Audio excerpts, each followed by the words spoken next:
ठीक है, आज के असाइनमेंट में आपको दो टैब ओपन करके रखने हैं, एक तो फ्रंट एंड होगा और एक स्ट्राइप का डैशबोर्ड। फ्रंट एंड वेबसाइट से हम क्या करेंगे, चेकआउट करेंगे और हमारे वॉलेट को रिचार्ज करेंगे। सो यहाँ पर एक बेसिक पेज बना देता हूं मैं। ये बेसिक पेज हमारे पास पेज डॉट टीएसएक्स में गया और यहाँ से मैं एक बेसिक पेज बना लेता हूँ। ठीक है ना भाई। अब बेसिकली हमारे पास क्या होना चाहिए, फॉर्म होना चाहिए। जब भी आप कोई रिचार्ज करोगे तो आपके पास एच टी एम एल के फॉर्म की मदद से आप कहाँ से कहाँ इंफॉर्मेशन भेज सकते हो, सर्वर पर इंफॉर्मेशन भेज सकते हो। समझ में आ रहा है ना। तो H T M L form होना चाहिए कहाँ पर, क्लाइंट साइड पर, और ये एच टी एम एल के फॉर्म्स इंफॉर्मेशन हमारी जाएगी सर्वर साइड पर। समझ में आ रहा है। सो हमारा ये जो page dot T S x है, इसको हमने ऊपर ही ऊपर क्या डिफाइन कर दिया है, क्लाइंट डिफाइन कर दिया है। इसका मतलब जब भी किसी कंपोनेंट के अंदर आप फर्स्ट स्टेटमेंट अगर आप क्या दे देते हो, यूज क्लाइंट लिख देते हो, इसका मतलब उस कंपोनेंट के अंदर आप क्या ले सकते हो, फॉर्म ले सकते हैं। क्योंकि फॉर्म क्यों लेते हो, क्योंकि फॉर्म की मदद से आप क्लाइंट से सर्वर पर कुछ इंफॉर्मेशन भेजोगे। ठीक है ना। सो इसीलिए मुझे यहाँ पर इसको HTML फॉर्म अगर मैंने लिया है तो ऊपर ऊपर मैंने क्या डिफाइन किया है, अपना यहाँ पर क्लाइंट डिफाइन किया है। सो यहाँ पर हम फॉर्म ले लेते हैं। सबसे पहले तो हम इनपुट लिया, टाइप यहाँ पर मैं नंबर ले लेता हूँ। अभी मैं सिंपल बना रहा हूँ, ज्यादा कॉम्प्लेक्स नहीं कर रहा हूँ, और इस एप्लीकेशन को मैं स्टार्ट कर लेता हूँ। सीडी फ्रंट एंड में गया, npm रन डेव किया मैंने, और लोकल होस्ट 3000।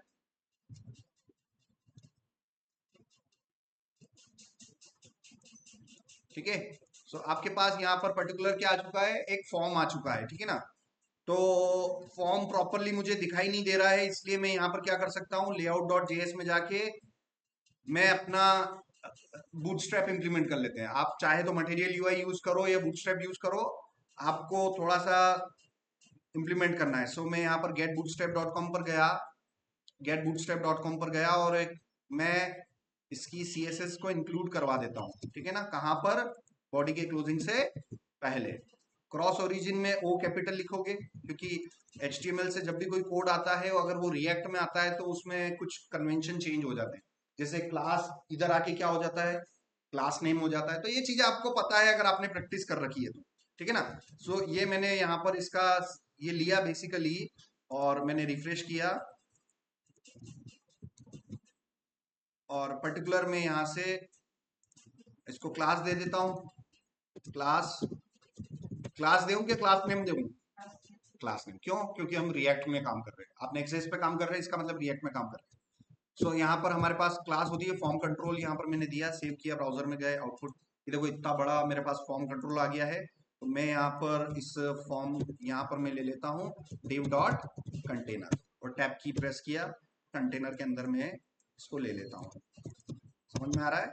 सो मेरा प्रॉपर क्या हो जाएगा, मेरा स्ट्रक्चर थोड़ा सा इंडेंट हो जाएगा। ठीक है ना। इस फॉर्म को हम यहाँ से क्लास नेम इक्वल्स टू, इसको मैं दे देता हूँ, इसको विड्थ में दे देता हूँ, विड्थ 25 दे दिया मैंने। ठीक है ना। तो इस फॉर्म की टोटल विड्थ मेरे पास कितनी हो जाएगी, 25 हो जाएगी। और यहाँ से मैं इसको ऑफसेट दे सकता हूँ। ठीक है ना, ऑफसेट डैश 3 दिया, तो ये मेरा थोड़ा सा फॉर्म यहाँ पर आ जाएगा। उसके बाद में मार्जिन टॉप 5 दिया, है ना, तो ये थोड़ा सा पर्टिकुलर सेंटर में आ गया। बेसिक डिजाइनिंग के काम है, इस पर हमें फोकस नहीं करना है। अब यहाँ पर जो है बेसिकली हम अमाउंट लेंगे, और ये अमाउंट सबसे पहली बात तो नेगेटिव में नहीं जाएगा भाई। समझ में आ रहा है। अमाउंट नेगेटिव में जाएगा नहीं, अमाउंट पॉजिटिव में होना चाहिए, और ज्यादा ही होना चाहिए, जीरो से ज्यादा ही होना चाहिए।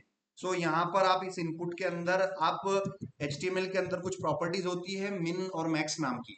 तो मिनिमम आप यहाँ पर क्या दे सकते हो, 1 दे सकते हो। अब आप देखो यहाँ पर अगर मैं -50 लिखूंगा भी सही, अगर मैं -50 लिखूंगा भी सही, तो मेरे कहीं ना कहीं वैलिडेशन मेरे फेल हो जाएंगे। सो यहाँ पर मैं गया, इनपुट, यहाँ पर इनपुट इनपुट लिया मैंने, सेल्फ क्लोज किया, टाइप सबमिट, टाइप यहाँ से मैंने क्या किया, सबमिट किया, टाइप सबमिट किया, सेव किया, ब्राउजर में गए, ये सबमिट बटन आ रहा है। इसको मैंने क्लास नेम दिया, btn btn डैश सक्सेस, यहाँ से मैंने दिया। और इसको मैं दे देता हूँ वैल्यू, ठीक है ना। यहाँ से मैं इसको वैल्यू दे देता हूँ चार्ज नाउ, ठीक है ना। सो रिचार्ज नाउ, और यहाँ से मैं दे देता हूँ BTN डैश ब्लॉक, तो ये पूरा 100% हो जाएगा BTN। और BTN इसकी मैं यहाँ से विड्थ दे देता हूँ, विड्थ 100%, ठीक है। और यहाँ से मैं इस इनपुट में इस बटन से मैं इसको मार्जिन टॉप डैश 4 दिया। थोड़ा सा मैं डिजाइन कर रहा हूँ, ज्यादा कुछ कॉम्प्लेक्स काम नहीं है। अब यहाँ से मैं अगर वैल्यू दे देता हूँ, फॉर एग्जांपल -50 दिया मैंने, और यहाँ से ये देखो, ये जो येलो कलर का पॉपअप आ रहा है ये क्या है, ये वैलिडेशन है। किस टाइप का वैलिडेशन है? क्लाइंट साइड वैलिडेशन है, ब्राउजर पे ही हो रहा है ना ये सारा काम। तो ये किस टाइप का वैलिडेशन है ना। तो वैलिडेशन भाई कितने टाइप के होते हैं? एक तो क्लाइंट साइड वैलिडेशन होता है, दूसरा सर्वर साइड वैलिडेशन होता है, ठीक है ना। सो ये जो आपने यहाँ पर ये मिन लिख दिया, मिन इक्वल्स टू 1, इसका मतलब ये इस इनपुट को जैसे ही आप सबमिट करोगे कोई नेगेटिव वैल्यू में, तो वो आपको अलाउ कर रहा है कि नहीं कर रहा है? नहीं कर रहा है। आपके डेटा को वैलिडेट कर रहा है कि नहीं कर रहा है? कर रहा है ना। और आपको पॉजिटिव वैल्यू से ही कर रहा है। तो ये सारे वैलिडेशन HTML5 के बिल्ट इन वैलिडेशन, इसमें मैंने कोई एडिशनल कोड किया क्या वैलिडेशन का? नहीं किया। मैंने तो सिर्फ क्या लिखा, मिन इक्वल्स टू 1, मिनिमम वैल्यू मेरे को कितनी चाहिए? 1 चाहिए, तो मेरा ऑटोमेटिक वैलिडेशन हो गया, ठीक है ना। तो ठीक है, चलो हमारे पास क्लाइंट साइड वैलिडेशन हमने लिख दिया है। अब यहाँ पर हम गए, अब यहाँ से मैं रिचार्ज करूंगा $1 से, ठीक है ना। ये रिचार्ज कितना है आपका? $1 है। फॉर एग्जाम्पल यहाँ से मैं $1 यहाँ पर मैं लिख देता हूँ, $1 कुछ, ठीक है ना। अब डिजाइनिंग आप करते रहना, आप समझ लो कि यहाँ से मैंने क्या कर दिया, $1000 का मैं क्या करने जा रहा हूँ? रिचार्ज करने जा रहा हूँ, ठीक है ना। और यहाँ से जैसे ही मैं सबमिट करूंगा तो मेरा पॉपअप, मेरा बेसिकली इंफॉर्मेशन स्ट्राइप गेटवे पर लोड होना चाहिए, ठीक है ना। तो ये सारी चीजें हमें देखनी पड़ेगी। अब सबसे पहले रिएक्ट में जब भी काम कर रहे हो, आपको एक चीज मैंने बता रखी है, फिर से सुन लेना कि भाई किसी भी फॉर्म्स में डेटा फिल करने के बाद पेज रीलोड नहीं होना चाहिए। ये देखो पेज रीलोड हो गया, इस फॉर्म के अंदर मैंने डेटा फिल किया और जैसे सबमिट बटन पे क्लिक कर रहा हूं तो पेज क्या हो गया? रीलोड हो गया। तो सबसे पहली चीज है कि ये रीलोड नहीं होना चाहिए, ठीक है ना। रीलोड हो गया मतलब आपका डाटा चला गया, ठीक है ना। सो सबसे पहले आप रीलोड नहीं हो उसके लिए आप क्या कर सकते हो, फॉर्म के अंदर जो सबमिट है इसको आप सबमिट की बजाय आप क्या ले लो, बटन ले लो। तो बटन से आपको ये होगा कि आपका जो भी डेटा है वो पेज रीलोड नहीं होगा। ये देखो पेज रीलोड नहीं हो रहा। अब इंस्पेक्ट एलिमेंट करके आप यहाँ पर कंसोल में जाके आप अपनी डिटेल्स यहाँ से चेक कर सकते हो, ठीक है ना। ठीक है ना, ये यहाँ से हम अपनी डिटेल्स चेक कर सकते हैं प्रॉपर। सो अब यहाँ से हम अपना इवेंट हैंडल ले लो,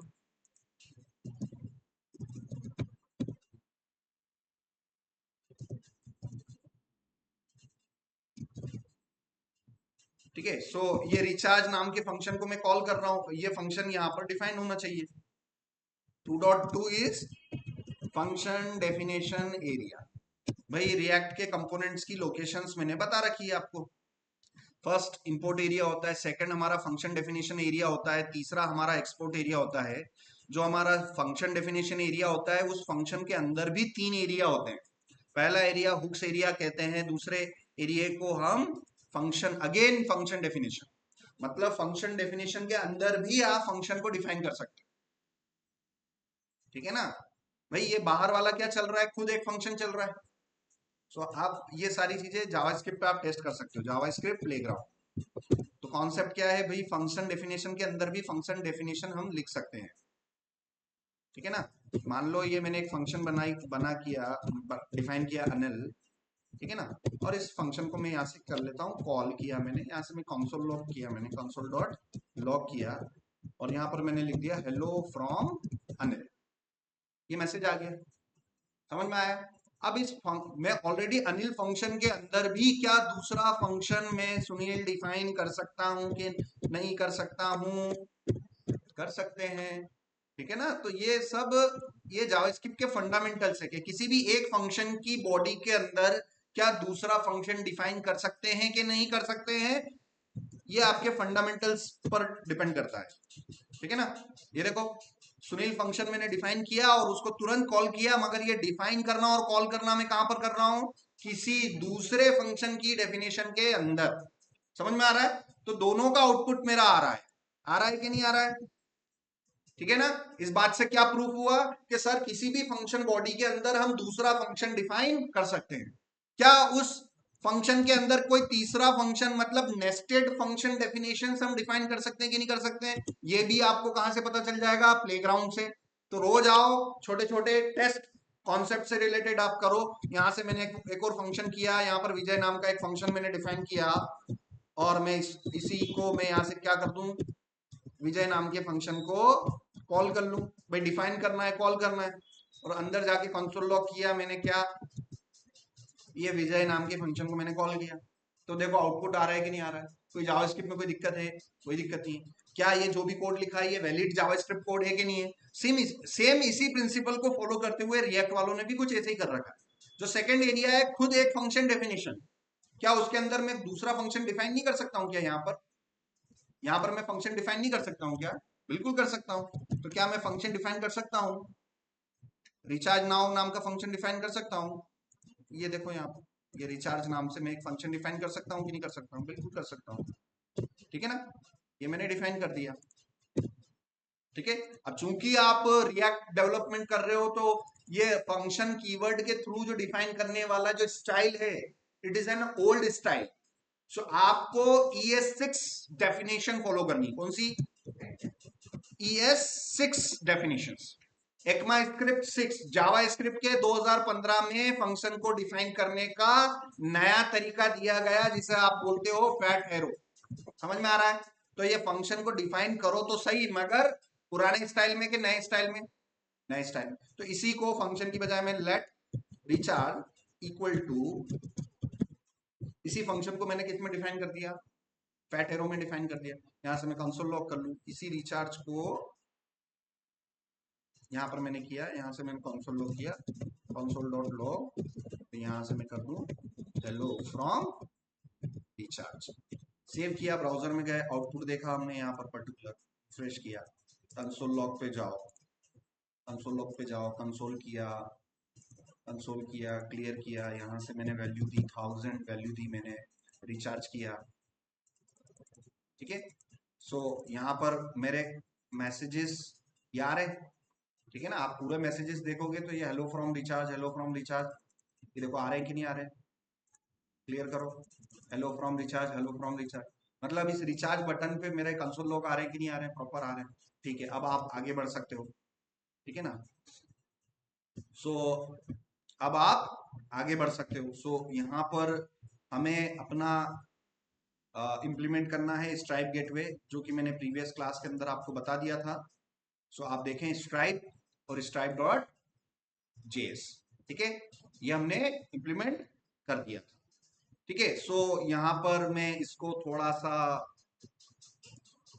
ये इसको कमेंट कर देता हूँ, जो चीजें काम की नहीं है अभी के लेक्चर के लिए मैं उनको क्या कर रहा हूँ, कमेंट कर रहा हूँ। And we have only a simple straight forward method. So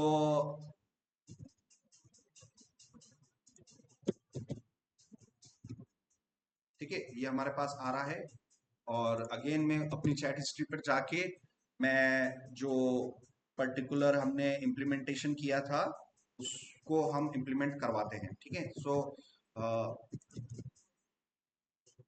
so integrate with stripe.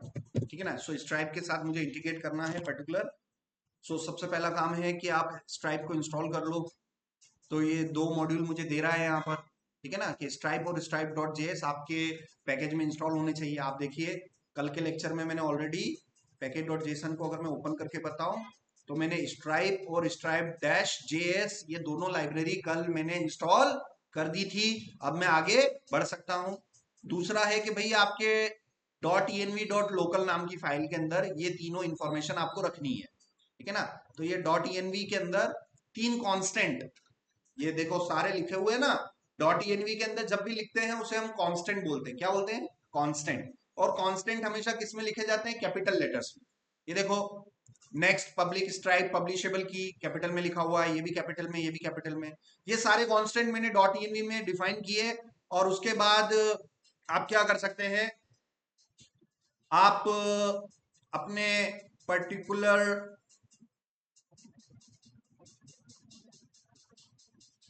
आप अपने कंपोनेंट पेज पर जो कंपोनेंट आपका यूज क्लाइंट वाला कंपोनेंट है वहां पर आप इनको लोड करवा सकते हो। तो यहां पर हम देखते हैं कि ये रिचार्ज नाम के फंक्शन के अंदर जो है, सबसे पहले तो हम ये देख लेते हैं कि हमें कितने अमाउंट का रिचार्ज करना है। ठीक है ना, कितने अमाउंट का रिचार्ज करना है। तो यहां पर स्टेप बाय स्टेप ही बता रहा हूं मैं आपको। कंसोल में जाओ, क्लियर करो, ये जो भी वैल्यू मैं यहाँ पर डाल रहा हूं, ये सबसे पहले तो यहाँ पर प्रिंट कर रहा हूं। सबसे पहला काम ये है, जो भी वैल्यू आप इनपुट में डाल रहे हो वो किधर कंसोल लॉग हो जानी चाहिए। सबसे पहली बात कंसोल लॉग पे, ठीक है ना। इससे ये होगा कि फॉर्म पर जो आपका इनपुट है और कंसोल पे वो टू वे बाइंड हो गया कि नहीं हो गया। इसके लिए आप W3C स्कूल्स पे जाएंगे और आपको रिएक्ट के अंदर आप जाएंगे। रिएक्ट के अंदर एक हुक होता है जिसे हम यूज स्टेट हुक बोलते हैं। क्या बोलते हैं? Use state hook. ये ये एक ऐसा फंक्शन है, यूज स्टेट एक ऐसा फंक्शन है जो कि आपके फॉर्म की वैल्यूज को होल्ड करता है। ठीक है, और होल्ड करने के साथ साथ उन वैल्यूज में अगर कुछ चेंजेस हो तो वो उसको अपडेट भी कर देता है। ठीक है ना। सो मेरे पास इस पूरे फॉर्म के अंदर एक ही इनपुट है, तो मुझे अपने हुक वेरिएबल्स लेने होंगे यहाँ से। तो मैं यहाँ पर जा रहा हूँ फिर से पेज डॉट JSX में और TSX में, और यहाँ पर 2.1 एरिया मेरा कौन सा है? हुक्स एरिया है। तो यहाँ पर मैं कौन सा हुक यूज करने जा रहा हूँ? यूज स्टेट नाम का हुक यूज करने जा रहा हूँ। सो यूज स्टेट क्या है? Use state is basically a function. It will be imported from which library? React library. It is imported as a named import. Curly braces से पता चल रहा है कि भाई ये नेम्ड इंपोर्ट है। अब यहां से मैं इसको इसको यूज करने का तरीका है, यहाँ पर const square bracket is equal to, और आपको इसके लिखने का तरीका देखो। This is an example of, भाई जब भी किसी फंक्शन को कॉल करते हैं इक्वल टू लगा के अगर आप अरे लिख देते हो तो भाई वो क्या होता है?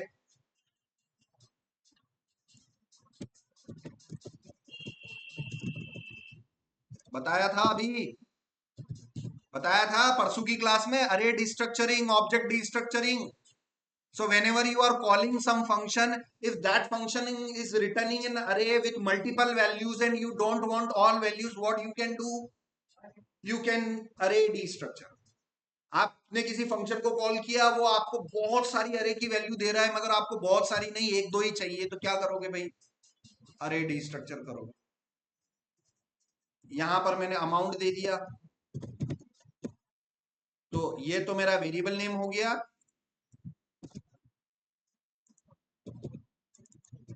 This is var and this is set var. ठीक है ना। तो यहां पर सेट अमाउंट। ठीक है ना। तो ये पहला वैल्यू जो होता है ये वेरिएबल होता है, और दूसरा वैल्यू जो होता है सेट वेरिएबल फंक्शन होता है। सेट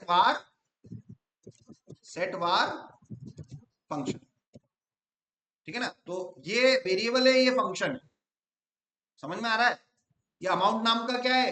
एक वेरिएबल है। और सेट अमाउंट नाम का क्या है? एक फंक्शन है। इसको फिर प्लेग्राउंड में जाओ और इसको इस तरीके से समझो कि भाई अगर वेरिएबल है तो वार अमाउंट इक्वल्स टू 100। समझ में आया? तो ये अमाउंट क्या है? It is a variable. और इस अमाउंट को सेट करने के लिए सेट अमाउंट नाम का मैंने यहां पर क्या बना दिया?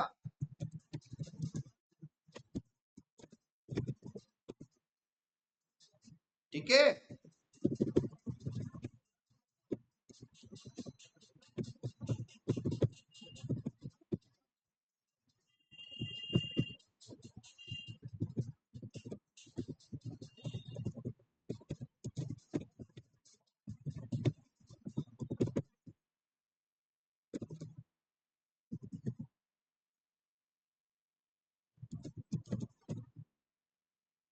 वैल्यू कितनी हो गई? 2000। इनिशियली उस वेरिएबल में वैल्यू कितनी थी?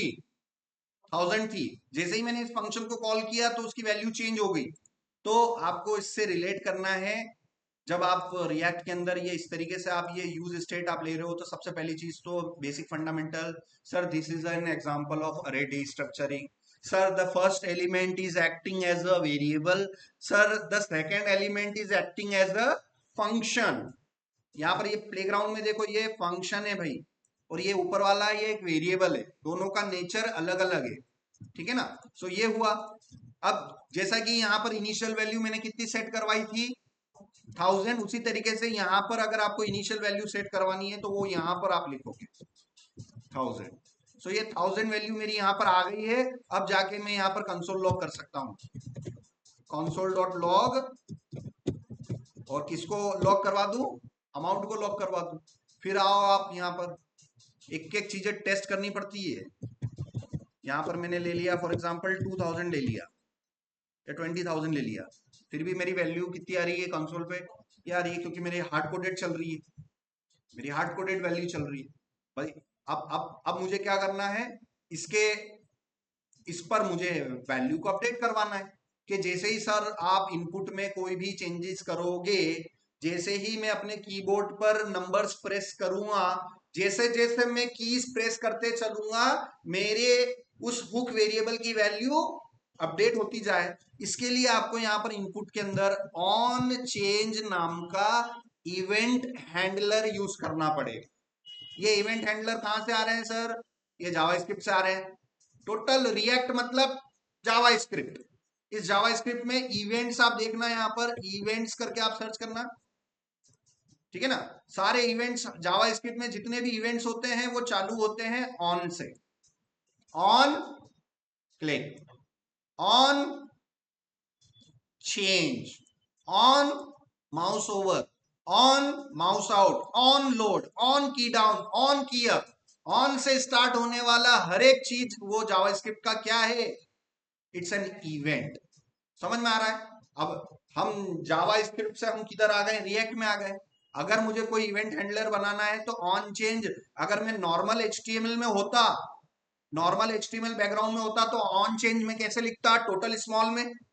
मगर यही ऑन चेंज उठ के अगर यहाँ रिएक्ट में आएगा तो चेंज का सी कैपिटल हो जाएगा, क्लास हो जाता है क्लास नेम, ऑन चेंज हो जाता है ऑन चेंज जिसमें सी कैपिटल, ये सब चीजें आपको होना चाहिए। अब इक्वल्स टू यहाँ पर मुझे जावास्क्रिप्ट का कोड लिखना है। सो हैंडल चेंज नाम का मैंने फंक्शन बनाया, हैंडल चेंज नाम का मैंने फंक्शन बनाया। अब इस हैंडल चेंज नाम के फंक्शन को मैं यहाँ पर let handle change is equal to array के अंदर मैंने ये लिया,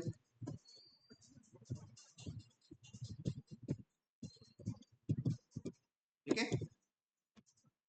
और यहां से ऑन चेंज में मैंने सी लिखा, ये ऑन चेंज हैंडल चेंज, यहां से मैं जब भी हैंडल कोई चेंज होगा यहाँ पर मैं ई लेऊंगा, ई का मतलब क्या होता है, इवेंट्स होता है, ठीक है ना। यहां से हम इसको पास करेंगे,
ना, ये मैंने वन वे बाइंड तो कर दिया है। अगर यहाँ से मैं लेट्स से 5000 लिखूंगा तो ये देखो ये 5000 आ गया।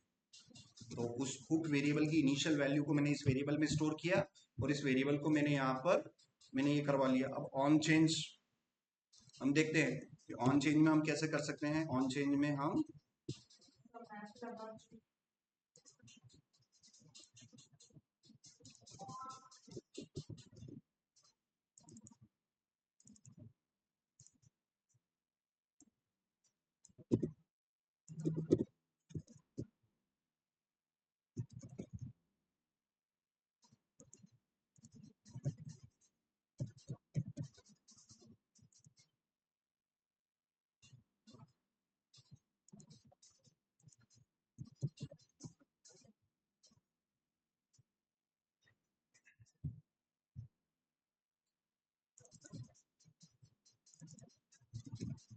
ठीक है, ऑन चेंज के अंदर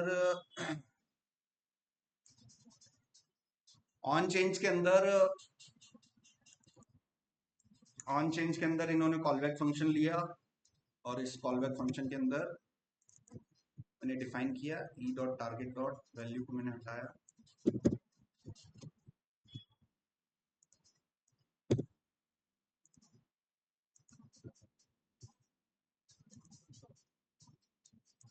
ये देखो जो वैल्यू हुई रिचार्ज नाउ पे क्लिक किया तो वही वैल्यू यहाँ अपडेट हो गई। ठीक है ना। अब मैंने यहाँ से मान लो मुझे $500 करना है, रिचार्ज नाउ पे क्लिक किया तो कितना आ गया, $500 आ गया। मतलब फॉर्म पे जो भी आप चीजें चेंजेस कर रहे हो वो हुक वेरिएबल में अपडेट हुई और उसी तरीके से आपका फंक्शन भी कॉल कर रहा है। देन आप क्या कर सकते हैं, आपने उस बटन पर रिचार्ज फंक्शन को कॉल किया। रिचार्ज फंक्शन बेसिकली आपका एक सेशन क्रिएट करेगा और हम इसको इम्प्लीमेंट करके देखते हैं। ठीक है ना। सो ठीक है, अब सबसे पहली बात तो इस रिचार्ज फंक्शन को जो आप कॉल कर रहे हो, जैसे आप रिचार्ज फंक्शन को कॉल करोगे तो ये रिचार्ज फंक्शन आपके पेमेंट गेटवे को ओपन करेगा, उसका पॉपअप ओपन करेगा, पेमेंट को प्रोसेस करवाएगा। ये सारा काम इंस्टेंट होगा कि it's a time consuming, it's a time consuming. ठीक है ना। तो डेफिनेटली इस मेथड को हमें असिंक बनाना पड़ेगा। ठीक है ना। इस रिचार्ज फंक्शन को मुझे किस टाइप का बनाना पड़ेगा, नेचर में it should be an async function. So whenever any operation which is taking time, it should be defined in a function which is a type of asynchronous। ठीक है ना। ऐसा कोई भी काम जो आप प्रोग्राम के थ्रू करवाना चाह रहे हो जिसमें टाइम लग रहा है, चाहे मैं डाटाबेस में क्रिएट ऑपरेशन कर रहा हूँ, अपडेट कर रहा हूँ, मैं कोई ऐसा ऑपरेशन कर रहा हूँ जिसमें टाइम लग रहा है 1 सेकंड का, आधा सेकंड का, माइक्रो सेकंड का, कुछ भी ऐसा कोई काम है, तो बेसिकली मुझे उस फंक्शन को किस टाइप का डिफाइन करना चाहिए, असिंक्रोनस फंक्शन डिफाइन करना चाहिए। क्योंकि जावास्क्रिप्ट की दिक्कत है, एक बार चालू होता है तो रुकता नहीं है। समझ में आ रहा है। सो जावास्क्रिप्ट के एग्जीक्यूशन को होल्ड करके रखना, तब तक होल्ड करके रखना जब तक मेरा पेमेंट गेटवे पर सारा प्रोसेस कंप्लीट ना हो जाए। इसलिए इस फंक्शन को मैंने क्या डिफाइन किया है, असिंक्रोनस फंक्शन यहाँ पर हमने डिफाइन किया है। सो आगे देखते हैं।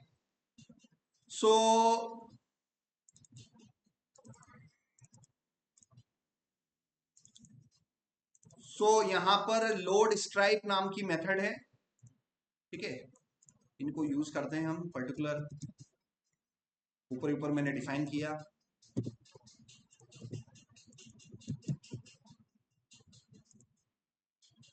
Process dot env dot next public stripe publishable key, ये डॉट env के अंदर देख लेते हैं, नेक्स्ट पब्लिक स्ट्राइप पब्लिशेबल की।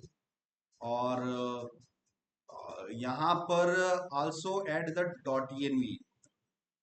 ठीक है। सो डॉट env डॉट लोकल, सो डॉट env और dot env dot local which will work. ठीक है ना। सो हमें डॉट env लेना है कि डॉट env डॉट लोकल लेना है। देखो यहाँ पर मैंने जो डॉट env बनाई है वो डॉट env के नाम से बनाई है। यहाँ पर मैंने उससे पूछा कि भाई डॉट env ले कि डॉट env लोकल ले, विच विल वर्क इन नेक्स्ट.js app router. Dot env dot local is recommended. अब रिकमेंडेड का मतलब ये नहीं है कि आपने जो डॉट env ले ली वो काम नहीं करेगा, वो भी करेगा, कोई दिक्कत नहीं, बट ये रिकमेंड कर रहा है this is the correct file for development local machine secret key anything that should not be committed to git. अब anything should not be committed to git का मतलब ये हो गया कि गिट की जो इग्नोर फाइल होती है, इसको अगर आप ओपन करके देखें तो उसके अंदर .env से रिलेटेड यहाँ पर है, इंस्ट्रक्शन दे रखा है। मतलब आपकी रिपोजिटरी जब भी आप गिटअप पे अपलोड करोगे उस समय .env की फाइल गिटअप पे जानी चाहिए कि नहीं जानी चाहिए? नहीं जानी चाहिए। सो बेसिकली एक रीजन ये भी है। तो क्यों ना हम इस .env को मैं यहाँ पर .env डॉट लोकल के नाम से ले लेता हूँ। ये मैंने लिया। फिर यहाँ पर हमारे इसमें इस कांस्टेंट में इसका बेस यूआरएल भी हमें दे देते हैं, ठीक है ना। इसका बेस यूआरएल भी मैंने यहाँ पर दे दिया। और अब देखते हैं क्या लोड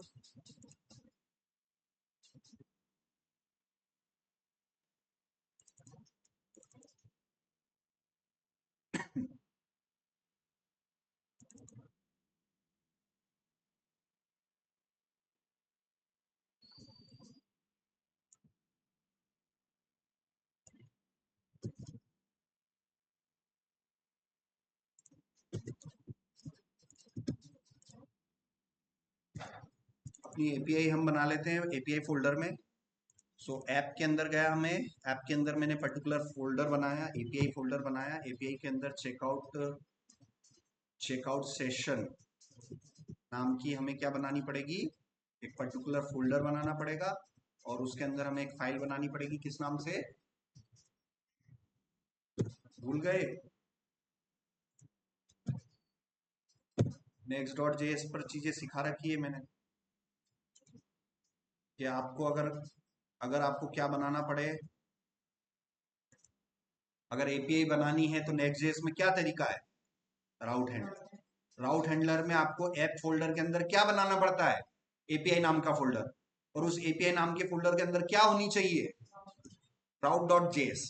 पूरा प्रोजेक्ट टीएस में चल रहा है तो राउट डॉट टीएस भी ले सकते हैं।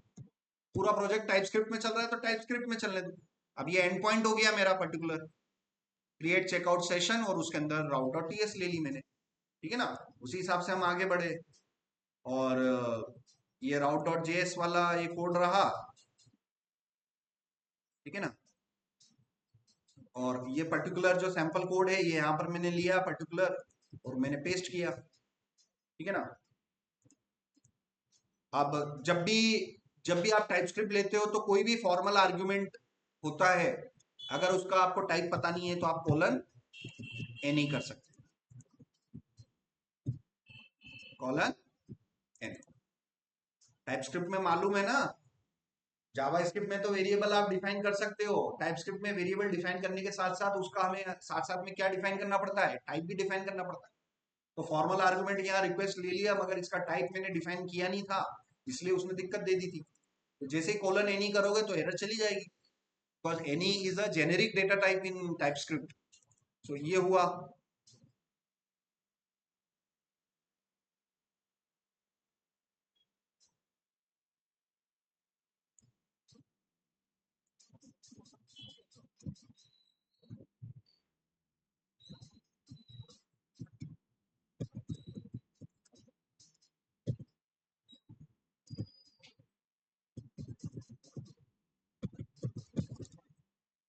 ठीक है ना।